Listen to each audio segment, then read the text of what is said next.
بسم اللہ الرحمن الرحیم۔ لیکن اگر نفس ماہ سیام میں ہمارا کمزور نہ ہوا، صرف ہم نے بھوک ہی کاٹی اور باقی اپنے معمولات وہی رکھے، تو میرے حضور نے فرمایا جس نے جھوٹ اور برے کام نہیں چھوڑے اور جھوٹے کام ترک نہیں کیے، اس کے بھوکا اور پیاسا رہنے کی اللہ کو کوئی ضرورت نہیں ہے۔ روزہ تو ایک مشق تھی، یہ تو باطن کی تطہیر کا ایک ذریعہ تھا، یہ تو من کی تہذیب کا ایک ذریعہ تھا، یہ تو نفس کی شر سے اپنے آپ کو بچانے اور شیطان کے مکر و فریب سے بچانے کا ایک ذریعہ تھا۔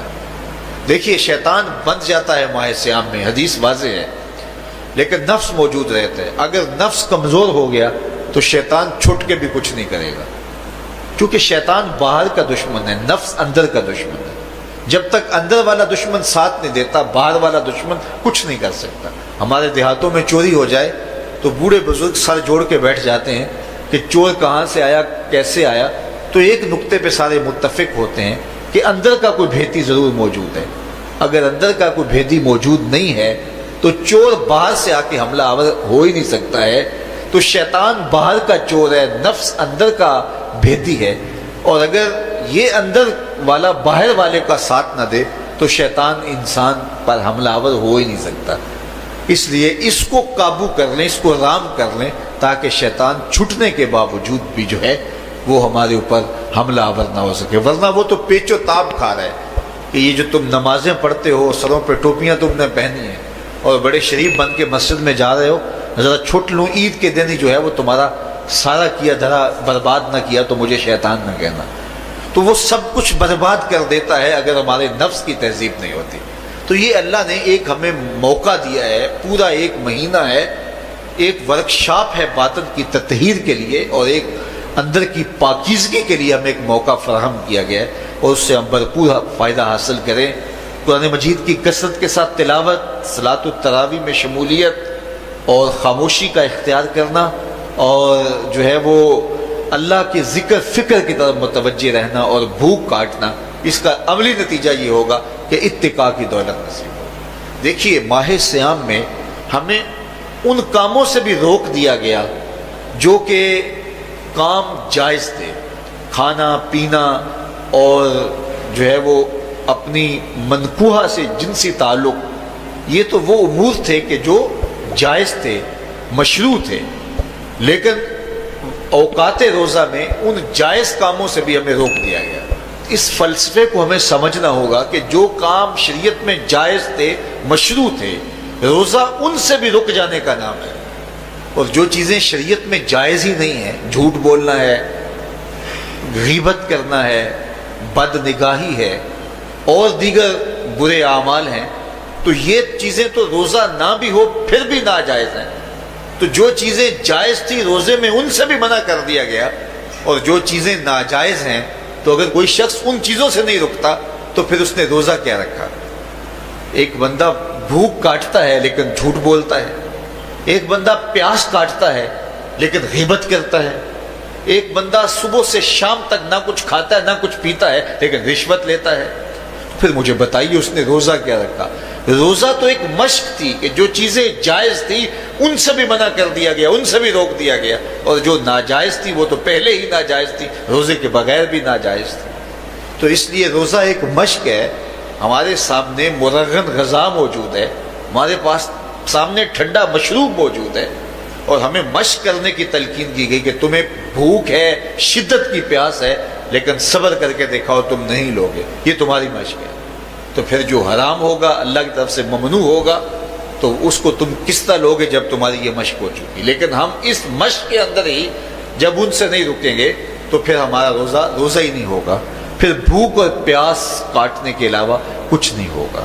بہت سارے روزہ دار ایسے ہیں جن کا روزہ سوائے بھوک اور پیاس کاٹنے کے کچھ نہیں ہے۔ اس لیے جن چیزوں سے اللہ نے منع کیا ہے ان سے تو رکنا ہی رکنا ہے، جو چیزیں مشروع ہیں ان سے وقتی طور پہ روکا گیا تو ان سے بھی روک کر کے روزے کی تکمیل کی جائے۔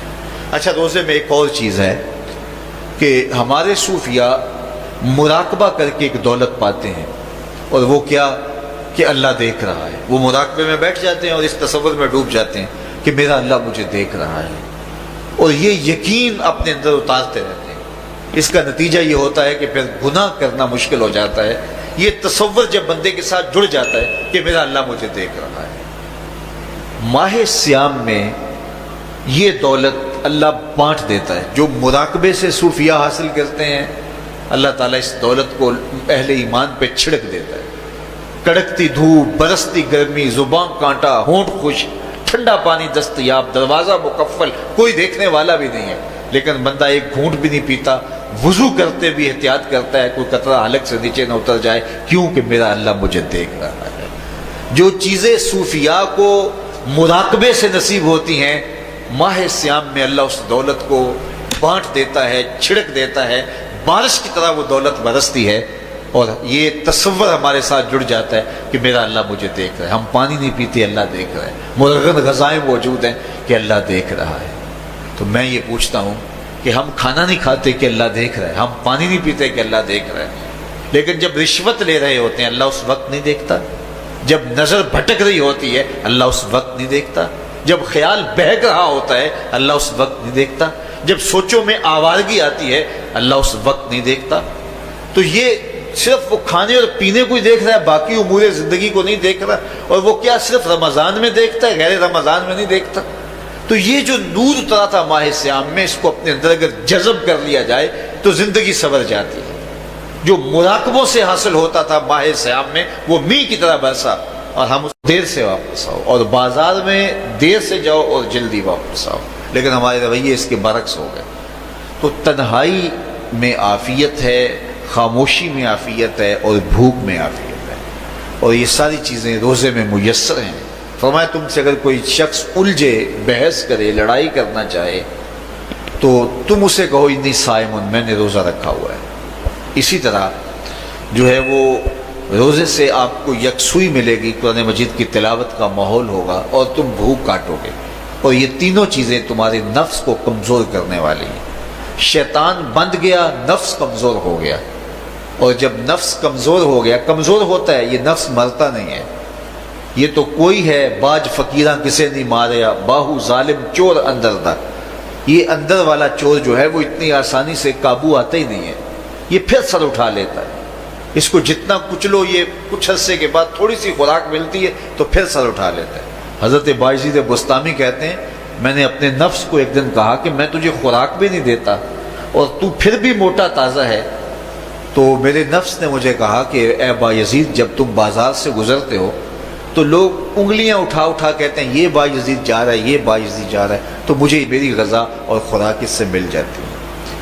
تو یہ خوراک ہوتی ہے نفس کی۔ تو نفس بہت ظالم ہے، اور اس ساری زندگی اس سے لڑتے ہوئے گزرتی ہے۔ وہ کسی نے کہا تھا نا، تمام عمر طوفان سے کھیلتے گزری، نیا کے ڈوبنے کا ڈر بھی رہا۔